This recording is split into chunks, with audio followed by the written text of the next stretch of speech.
2022 August மாத இறுதியிலே Ukraine தனது தெற்கு பகுதியில், குறிப்பாக கெர்சன் பகுதியிலே ஒரு பெரிய எதிர்த்தாக்குதல்களை தொடங்கப் போகிறது என்று வெளிப்படையாக அறிவித்தது. இந்த அறிவிப்பு ரஷ்ய படைகளை கவனச்சிதறல் செய்யும் ஒரு திறமையான யுக்தியாகவும் அமைந்தது. செப்டம்பர் ஆரம்பத்தில் ரஷ்யா தனது முக்கியமான படைப்பிரிவுகளை தெற்கே கெர்சன் பகுதிக்கு மாற்றியது. இதனால் கிழக்கு பகுதியில் அவர்களுடைய பாதுகாப்பு பலவீனமடைந்தது. செப்டம்பர் 6, 2022 அன்று உக்ரைன் கிழக்கு கர்கிவ் மாகாணத்தில் திடீர் தாக்குதலை ஆரம்பித்தது. ஆரம்ப நாட்களிலேயே பல கிராமங்கள் மீட்கப்பட்டன. ரஷ்யா இந்த திடீர் தாக்குதல்களுக்கு முறையாக தயாராகவில்லை.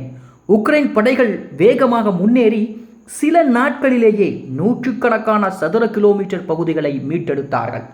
முக்கிய நகரமான பாலக்லியா செப்டம்பர் 8 மீட்கப்பட்டது. இதற்கு பிறகு உக்ரைன் படைகள் வடகிழக்கு நோக்கி முக்கியமான போக்குவரத்து மற்றும் சப்ளை மையமாக விளங்கிய ஹுபியன்ஸ் நகரை நோக்கி முன்னேறினார்கள். செப்டம்பர் 10 ஹுபியன்ஸ் நகரம் உக்ரைனின் கட்டுப்பாட்டுக்குள் வந்தது. இதனால் ரஷ்யாவிற்கு வடக்கிலே பாதுகாப்பு முற்றிலும் சரிந்தது. அவர்கள் இழக்கும் நிலப்பரப்புகளின் எண்ணிக்கையும் விரைவாக அதிகரிக்க துவங்கியது. அடுத்ததாக உக்ரைன் படைகள் கிழக்கே ஓஸ்கில் நதியை கடந்தார்கள். செப்டம்பர் 14 முக்கியமான இராணுவ மற்றும் நிர்வாக மையமான இசியும் மீட்கப்பட்டது. இசியம் பகுதியின் இழப்பு என்பது ரஷ்யா 2022 பிப்ரவரியிலிருந்து கிழக்கில் வைத்திருந்த முக்கிய தளத்தின் வீழ்ச்சியாகவே கருதப்பட்டது.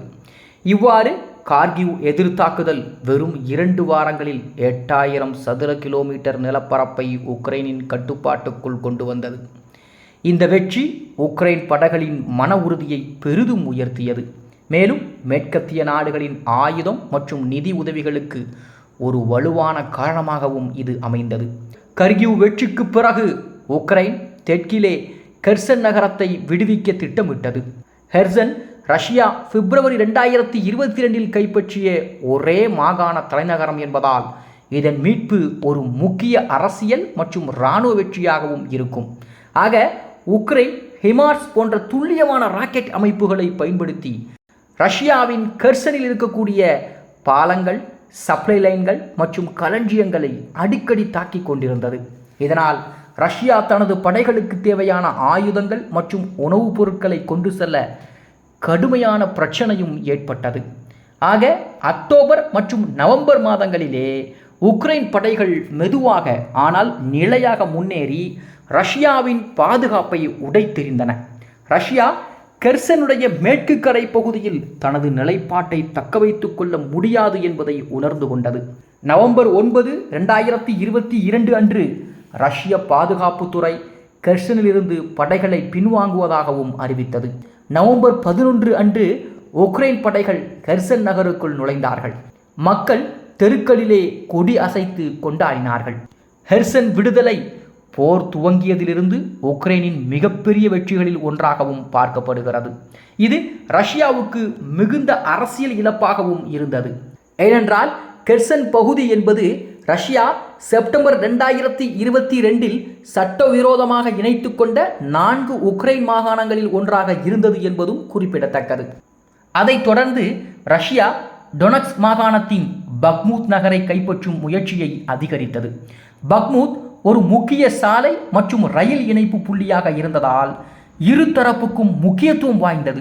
ஆக ஜனவரி மற்றும் பிப்ரவரி மாதங்களிலே பக்மூத் சுற்று வட்டாரத்தில் கடுமையான போராட்டங்கள் நடைபெற்றன. ரஷ்யா வாக்னர் எனும் தனியார் இராணுவ ஒப்பந்த படைகளை பயன்படுத்தி தாக்குதலை தீவிரப்படுத்தியது. இந்த காலகட்டத்தில் மேற்கத்திய நாடுகள் உக்ரைனுக்கு மேம்பட்ட ஆயுதங்களை வழங்கும் நடவடிக்கைகளை தொடர்ந்து கொண்டிருந்தார்கள்.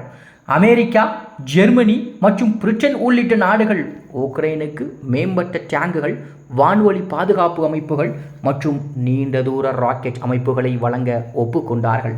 இந்த முடிவுகளெல்லாம் 2023 உக்ரைன் மேலும் எதிர்த்தாக்குதல்களை நடத்தும் திறனை அதற்கு கொடுத்தது.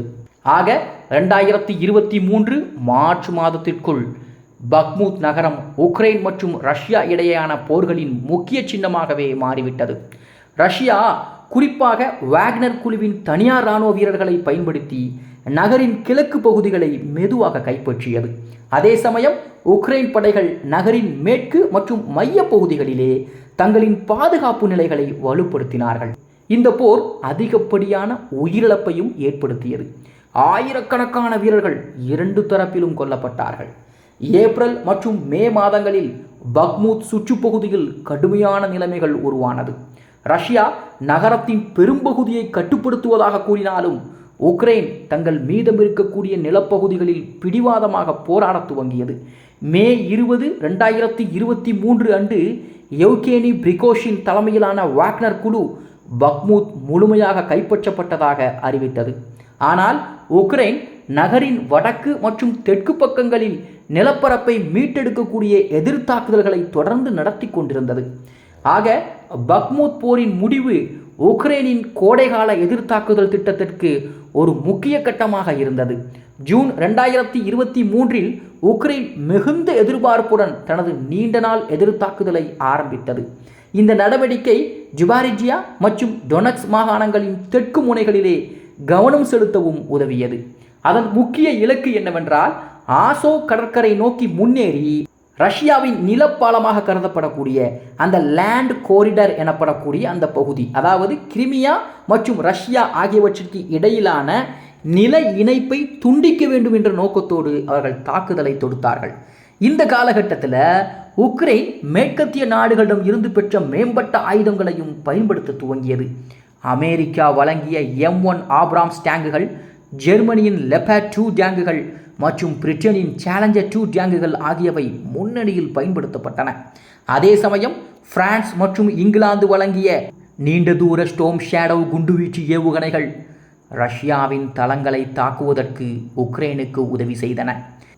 ஆனாலும் கூட எதிர்த்தாக்குதல் ஆரம்பித்த முதல் வாரங்களிலே உக்ரைன் படைகள் மிகுந்த சவால்களை எதிர்கொண்டார்கள். ரஷ்யா பல அடுக்குகளாலான பாதுகாப்புகளை அமைத்திருந்தது.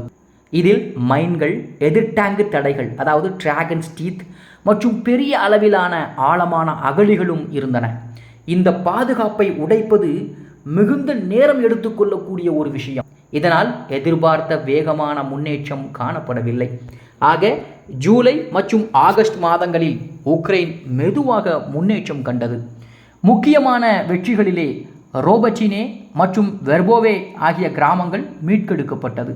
இந்த வெற்றிகள் ரஷ்யாவிற்கு இழப்பை ஏற்படுத்தின. என்றாலும் ரஷ்யாவின் 2ஆம் மற்றும் 3ஆம் பாதுகாப்பு வரிகள் இன்னும் வலுவாகவே இருந்தது. அதே நேரத்தில் கருங்கடலில் உக்ரைன் தனது கடற்படை ட்ரோன் தாக்குதலை அதிகரித்தது. 2023 செப்டம்பர் மாதத்தில் உக்ரைன் செவஸ்டோபோல் துறைமுகத்தில் உள்ள ரஷ்ய கடற்படை தலைமையகத்தை ஏவுகணைகளால் தாக்கியது. இந்த தாக்குதல் ரஷ்ய கடற்படைக்கு ஒரு முக்கிய பாதிப்பையும் ஏற்படுத்தியது மற்றும் கிரீமியா பிரதேசத்தின் பாதுகாப்பு குறித்து மாஸ்கோவில் கவலைகள் எழவும் ஆரம்பித்தன. ஆக அக்டோபர் மற்றும் நவம்பர் மாதங்களில் உக்ரைன் தன்னுடைய எதிர்த்தாக்குதல்களை தொடர்ந்தாலும் கூட நிலப்பரப்பு முன்னேற்றம் மெதுவாகவே இருந்து கொண்டிருந்தது. ரஷ்யா தனது பாதுகாப்பு வரிகளை உறுதியாக காத்து பெரும்பாலான பகுதிகளில் உக்ரைன் படைகளின் முன்னேற்றத்தை தடுக்கவும் செய்தது. இதே சமயம் அமெரிக்கா மற்றும் ஐரோப்பிய நாடுகள் உக்ரைனுக்கு நீண்டகால இராணுவ மற்றும் நிதி ஆதாரங்களை உறுதியளித்தார்கள். டிசம்பர் 2023க்குள் போர் மீண்டும் ஒரு நிலைநிறுத்தப்பட்ட கட்டத்துக்குள் வந்தது. இரு தரப்பும் குளிர்காலத்திற்கான தயாரிப்புகளில் கவனம் செலுத்தினார்கள். ரஷ்யா கிழக்கு முன்னணியில் தனது தாக்குதல்களை தொடர்ந்தது. குறிப்பாக அவுடியுகா மற்றும் மரியன்கா பகுதிகளில் ரஷ்யாவின் தாக்குதல்கள் ஆரம்பித்தன. உக்ரைன் தனது பாதுகாப்பு நிலைகளை வலுப்படுத்தி 2024 மீண்டும் தாக்குதலை தொடங்கும் நோக்கத்தோடு இராணுவ பொருட்களை சேமித்துக் கொண்டிருந்தது. இந்த காலகட்டம் போரிலே தீர்மானிக்கப்படாத ஒரு தன்மையை வெளிப்படுத்தியது. உக்ரைன் தனது மேற்கு நாடுகளின் ஆதரவின் மீது முழுமையான நம்பிக்கை வைத்திருந்தது. அதே சமயம் ரஷ்யா தனது பெரிய மக்கள் தொகை மற்றும் உற்பத்தி திறனை பயன்படுத்தி நீண்ட குளிர்போருக்கான யுக்தியையும் தொடர்ந்து கொண்டிருந்தது. 2023 இறுதியில் சர்வதேச அரசியல் சூழலும் மாறத் துவங்கியது. மேற்காசியா மற்றும் பிற பிராந்தியங்களில் ஏற்பட்ட மோதல்கள் மேற்கத்திய நாடுகளின் உக்ரைன் ஆதரவை சற்றே மந்தப்படுத்தும் அபாயத்தையும் உருவாக்கியது என்பதும் குறிப்பிடத்தக்கது.